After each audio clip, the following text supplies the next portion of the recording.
અભય થઈને નિષ્પક્ષતાથી નિરપેક્ષ રીતે વાસ્તવિકતાનો અરીસો રૂપી સચોટ માહિતી લાવતો સત્યની સાથે અભય ટાઈમ્સ। સુરત નવી સિવિલ હોસ્પિટલમાંથી એક બાળક ગુમ થયાનું સામે આવ્યું છે તો બાળકને એક મહિલા લઈ જતી હોય તેવા સીસીટીવી સામે આવતા પોલીસ પણ દોડતી થઈ ગઈ છે।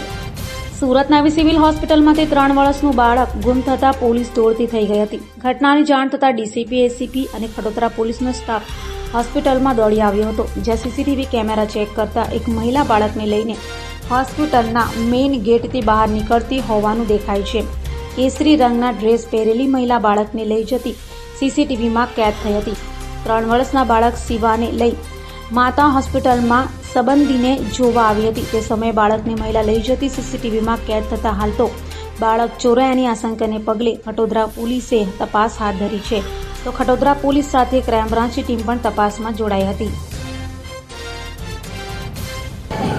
તપાસ ચાલી રહી છે અને મેં પોતે જ એના માટે ડીસીપીને સૂચના આપી છે કે વધુ ટીમો લગાડીને બાળકને તાત્કાલિક શોધીને એના માતા પિતાને સુપ્રત કરવામાં આવે।